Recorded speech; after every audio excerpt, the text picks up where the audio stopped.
If you've been thinking of selling your house, but you're still not sure like whether to jump in now or maybe wait till the market recovers, or maybe like list it right away before the market actually gets worse, then this video is for you because I'm going to give you guys 5 stats that I think are really, really important that I don't really see covered in a lot of other real estate videos or newspaper articles. But I think these are really crucial stats straight from the Toronto Real Estate Board. So stat number 1 we're going to look at is expired listings. Now, what is an expired listing? Expired listing just means that they listed the house with an agent and the contract ran out, the house did not sell, and eventually it was taken off the market because the contract ended. So that is considered an expired listing. Now, whether it came back on the market with the same agent or maybe another agent, that's a different story. But the point of this stat is that if the market's busy, there is really no reason for a listing to expire. So let's look at expired listings first. And what I'm going to do is I'm going to compare the peak of the market, which was January and February for most regions, a little bit of March as well. But I'm going to compare the first 2 months of the year to the last 2 months, July and August, and see how much the market has changed. And keep in mind, August still has a few more days to go, so this number actually might get even worse. So we're going to look at an example. Peel, for example, they only had 55 listings expire in all of Peel. Like that includes Brampton, Caledon, Mississauga. So in all of Peel, only 55 listings expired in the first 2 months. And that number has jumped to 261 listings in July and August. That's a jump of 374%. That is an insane amount. And let's look at York, for example. York is up 193% in listings expired. Durham only had 37 listings expire in all of the 2 months, and that number jumped to 148. That's a jump of 300% in number of listings expired. So that's stat number 1. Stat number 2, canceled listings. Little bit different than expired listings. What a canceled listing is basically that maybe the contract was for 3 months and then maybe like 2 months go by and nothing's going on. The seller either says, you know what, I'm not really having a good vibe from this market. I'm just going to take it off the market because I'm not going to get the price I want. So that's reason number 1. Reason number 2 could be that the sellers and the agent decide, you know what, why don't we relist it as a new listing, and then it just shows up fresh on the market and hopefully kind of, new energy, maybe you get new results. That's the logic behind it. And so those are the 2 reasons the listing is canceled. 2 common reasons. And so let's look at how many listings were canceled in January and February. Compare that to July and August and look at the percentage increase. So for example, in Peel, 544 listings were canceled in January and February. And that number had jumped to 2186. That's a jump of 301%. Now let's look at Toronto, for example. Toronto had 1,172 listings get canceled in the first 2 months of the year. That number has jumped to over 4,000 listings. Now, like I said before, that's a jump of 243. Like I said before, there's a good chance that it just came back on the market at a new price, possibly, probably with the same agent, sometimes with a different agent. But it did get canceled. So the point again of this stat is that if the market's busy, there is really no reason for a listing to get canceled because it would just sell. Stat number 3 that I think is important for you guys to know before you guys put the house up for sale. Number of sales, obviously, right? You guys want to know like how many listings are still selling. Like, if I put the house up for sale, what are my chances of actually selling? Is it going to sell, or am I going to have to cancel the listing, or is it going to expire? So that's why I'm showing you guys all these stats. I know it's a lot of bad news and some people don't like it, but I think it's just better to know upfront exactly what you're getting into, right? Because you will not find these stats in a lot of other videos, especially the expired and canceled listings. So let's see number of sales, for example, in Toronto.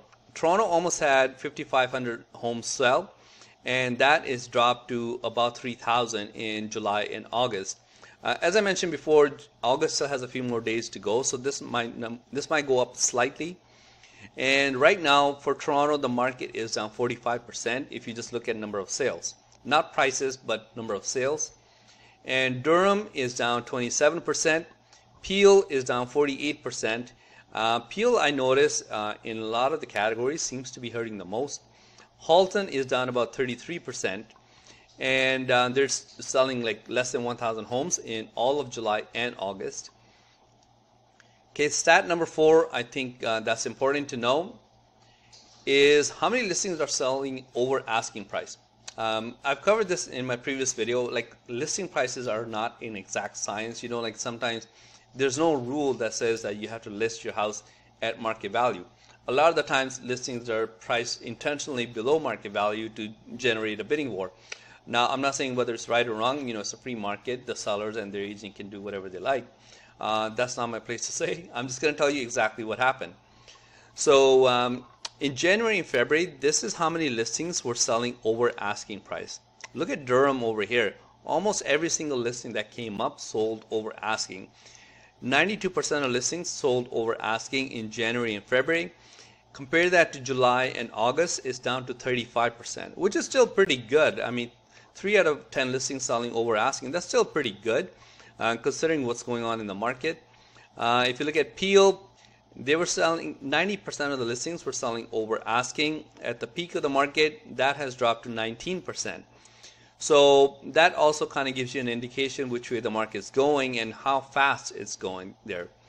Okay, so that is stat number 4. Stat number 5 I wanted to share was how many listings are taking longer than 2 weeks to sell. Why did I pick 2 weeks? I picked 2 weeks because of the craziness of the market we had. Pretty much everything was selling, you know, like in 1 week or 10 days. If anything went over 10 days, it was probably intentional because they were holding off on offers. So that's the reason it went over 10 days. But pretty much anything that came up was selling. So that's the reason I picked 2 weeks.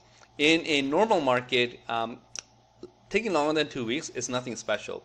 So I mean, this stat I would not put too much stock in, but I want to throw that in there because it's important to know how much the market has changed. If we were just comparing, let's say maybe like 3 years ago, I probably would have picked like 1 month to sell. But because of the crazy market we had, I picked 2 weeks to sell. So in January and February, like only 241 listings took longer than 2 weeks to sell in all of Peel. That has jumped to 835 listings. And if you look at Toronto, 1,162 homes took longer than 2 weeks to sell. That jumped to 1,734. York has more than doubled, 359 to 848. Same thing with Durham, it has more than doubled, more than tripled. 135 listings took longer than 2 weeks to sell, and now we're at about 554 in all of July and all of August. Well, not all of August, we still have 1 more week to go. So those are the stats I want to cover with you guys because what I'm noticing is there's a lot of misinformation going on. Like even in newspaper articles, like, you know, like there's a lot of confusing stuff. But what I want to do was, rather than just kind of give you guys my opinion or what I think you should do, what you shouldn't do, you guys are smart people, you know, like I don't need to tell you guys what to do. You guys can make up your own mind. What I want to do was I just wanted to give you guys a stats that I have access to, and hopefully that kind of helps you guys out in deciding whether you should sell or not sell, right? So like I said before, expired listings are up, canceled listings are up, number of sales are down, way down. Number of sold listings over asking prices down, and how many listings are taking longer than 2 weeks to sell, that's way up as well. So hopefully this kind of helps you guys out. Also for buyers, I think this kind of information is also good for buyers. If you guys are thinking of buying, like you guys want to know, like, okay, exactly the state of the market, so you don't panic and overpay for something, right? But as always, if you guys need any help, I am a real estate agent. You can call me or text me at this number, and I'll be happy to help you guys out. Thanks. See you.